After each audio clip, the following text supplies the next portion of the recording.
नमस्कार, स्वागत है आप सभी का। मैं हूं आपके साथ रोहित। चर्चा होगी बिहार को लेकर। चुनाव 2025 के बिहार में होने हैं और उससे पहले सियासत गरमाई है। केंद्र में एक बार फिर से नीतीश कुमार हैं। जी हां, जो चर्चाओं का दौर चल रहा है उसके केंद्र में नीतीश कुमार हैं। इस बीच तेजस्वी यादव का एक बयान है, आरजेडी के कुछ नेताओं का बयान है, जेडीयू की तरफ से सफाई है, जीतन राम मांझी का दावा है और दिल्ली दौरा भी नीतीश कुमार का इसी बीच है। और इसके अलावा तेजस्वी यादव का नया नया जो बयान है वो भी कहीं ना कहीं सियासी हलचल बढ़ा रहा है। मेरे साथ वरिष्ठ पत्रकार पंकज प्रसून जी हैं। बिहार की सियासत को बहुत करीब से उन्होंने देखा है, सुना है। नीतीश कुमार के करियर को बहुत शानदार तरीके से उन्होंने देखा है। तो ऐसे में उनसे समझना बेहतर होगा कि क्या नीतीश कुमार के साथ अब सरकार चलाना अपने पैर पर कुल्हाड़ी मारने जैसा है, जैसा तेजस्वी यादव कह रहे हैं। पंकज जी समझाइएगा। कल तक तेजस्वी यादव की पार्टी के नेता शक्ति सिंह यादव कह रहे थे कि समाजवादी कब एक हो जाएंगे किसी को नहीं पता। और भाई वीरेंद्र जो कि लालू यादव और तेजस्वी के बहुत करीब थे, वो कह रहे कि बस हमारा दरवाजा, खिड़की, रोशनदान सब कुछ खुला है नीतीश कुमार के लिए। अब इस बीच क्या हुआ कि वो तो गुहार लगाए थे, आइए आपका इंतजार था, लेकिन क्या हुआ कि नीतीश की तरफ से कुछ रिस्पांस नहीं मिला और दिल्ली चले गए नीतीश कुमार।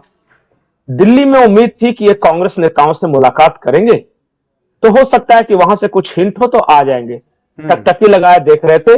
दिल्ली से तेजस्वी यादव को फीड मिल गया, भाई ये कंडोलेंस के लिए आए थे, मनमोहन सिंह के परिवार से मिले थे, आंखों का चेकअप कराया, मनमोहन सिंह के परिवार से मिले और अपॉइंटमेंट जो था, अगला अपॉइंटमेंट वो नड्डा जी के साथ था, फिर प्रधानमंत्री जी के साथ।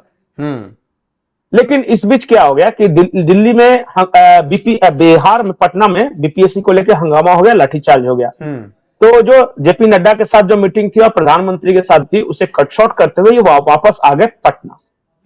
अब तेजस्वी को इस बीच में चारों तरफ से खबर मिल गई कि अब नीतीश नहीं आने वाले। तो फिर क्या वो करते, ये अब ये क्या बोल रहे हैं कि हमारे दरवाजे बंद है, महागठबंधन की खिड़कियां बंद है, रोशनदान बंद है।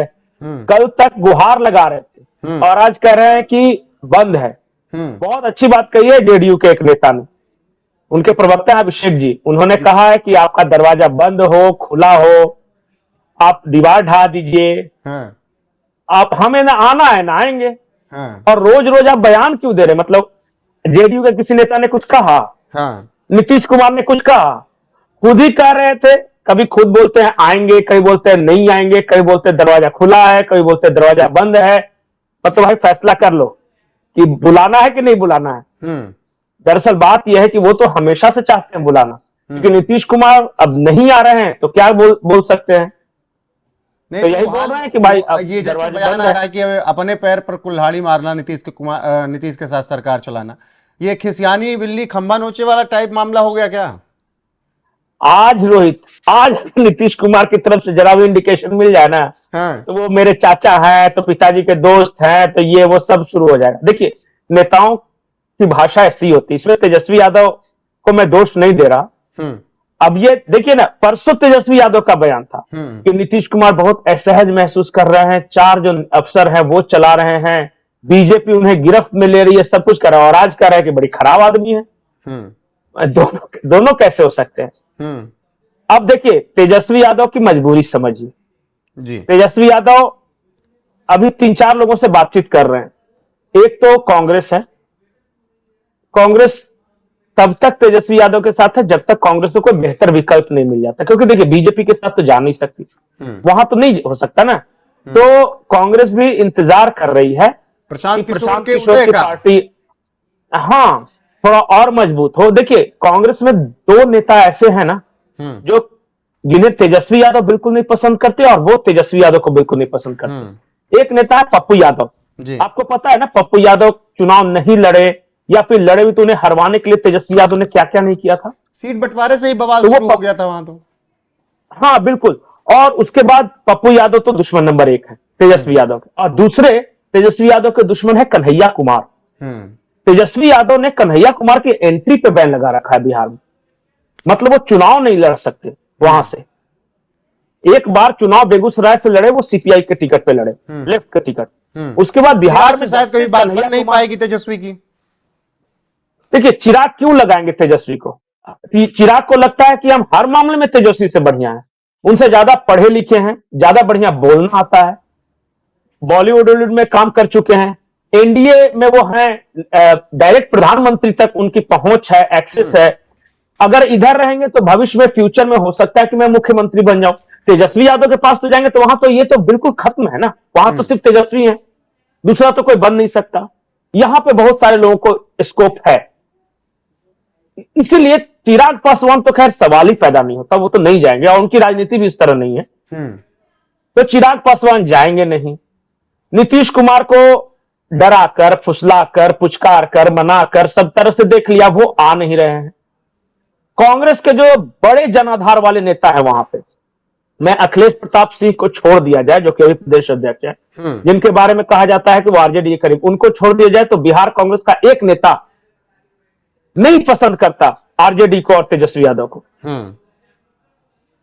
तो वहां से संबंध खटास आ ही रहा है। वो तो राहुल गांधी हैं और केंद्रीय नेतृत्व है जिसकी वजह से ये चल रहा है, नहीं तो स्टेट यूनिट को आज कहा जाए तो कल वो अलग लड़े।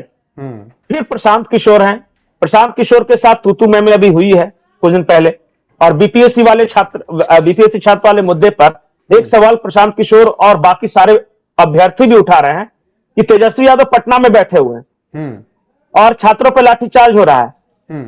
वो ट्वीट कर रहे पर देखने तक नहीं गए, अस्पताल में भी नहीं गए, उस शहर में रहते हुए नहीं गए। लेकिन पंकज जी, बीपीएससी के छात्रों के साथ जो कुछ भी हो रहा है, जो तस्वीरें आ रही हैं, सवालिया निशान कहीं ना कहीं सरकार पर भी तो नहीं उठ जाएंगे? नहीं, देखिए, जो प्रशासन इतनी गुंडागर्दी कैसे कर सकता है खुलेआम? मैं बताता हूं क्या हुआ है वहां पे। नीतीश कुमार जब दिल्ली गए हैं तो पीछे से किसी ने खेल किया है और नीतीश कुमार बेहद गुस्से में है इस पूरे मामले पर, इसलिए उन्होंने तुरंत वहां विजिट जो था वो मिलना था, सोचिए प्रधानमंत्री से मिलना था, जेपी नड्डा से मिलना था, बोले कि नहीं पहले मैं पटना लौटूंगा। पटना लौटे, बीपीएससी के एक बड़े अधिकारी को वापस दिल्ली भेजा गया, जाओ केंद्रीय प्रतिनियुक्ति पे। और उसके बाद नीतीश कुमार ने साफ साफ कहा है कि छात्रों की मांग उचित हो अनुचित हो क्या है ये मैं नहीं जानता, पर लाठीचार्ज का आदेश किसने दिया, कौन है वो जिसने लाठीचार्ज का आदेश दिया? और नीतीश कुमार गुस्से में है, देखिएगा वो कार्रवाई होगी।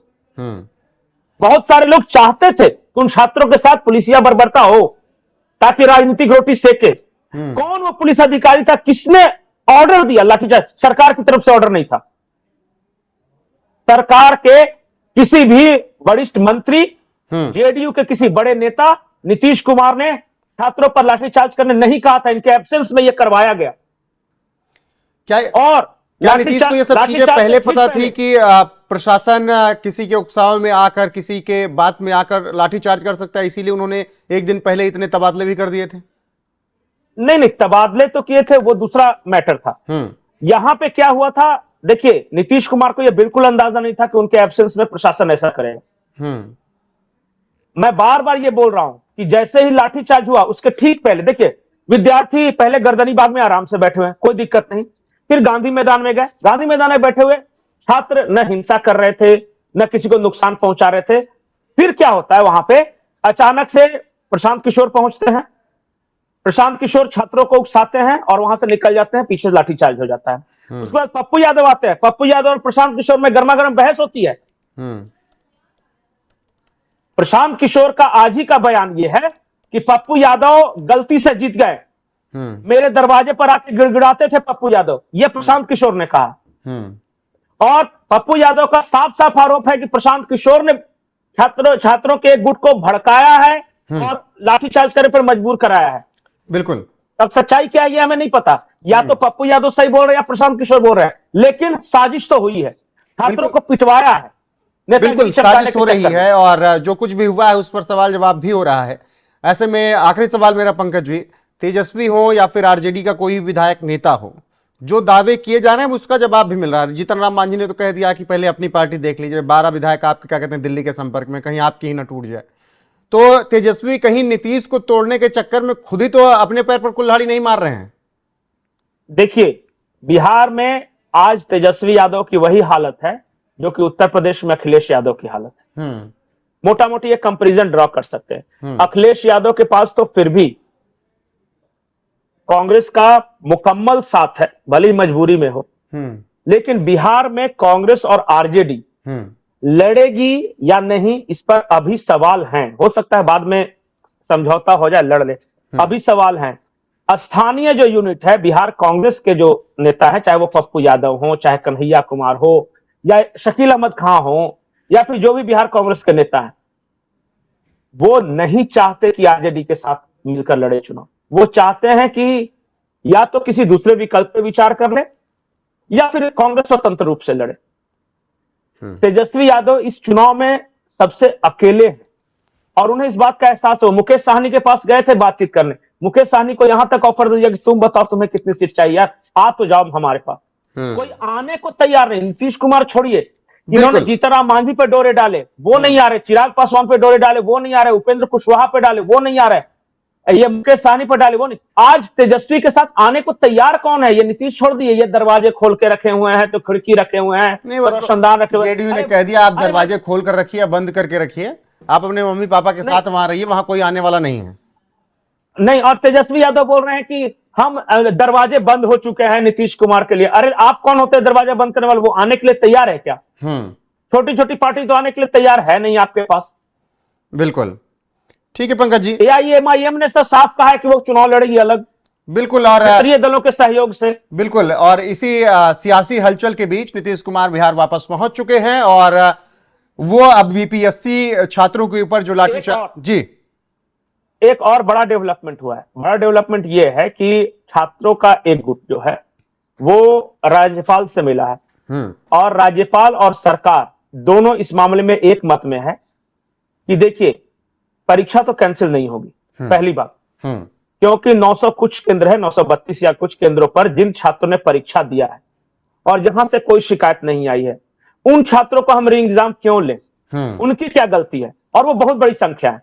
बिल्कुल पंकज जी, और उसी पर जिस परीक्षा केंद्र पे मान लिया कि गड़बड़ी की शिकायत है, वहां पे री एग्जाम हो सकता है, लेकिन आप कहेगा कि समूचा परीक्षा कैंसिल कर दी जाए, वो नहीं होगा। उन छात्रों मुमकिन नहीं है। और उसी पर निश्चित तौर पर आगे विचार विमर्श होगा नीतीश कुमार की दिल्ली वापसी के बाद, और जिन्होंने भी उनके पीठ पीछे ये कांड किया, छात्रों पर लाठीचार्ज करवाई, उन सब का हिसाब होगा।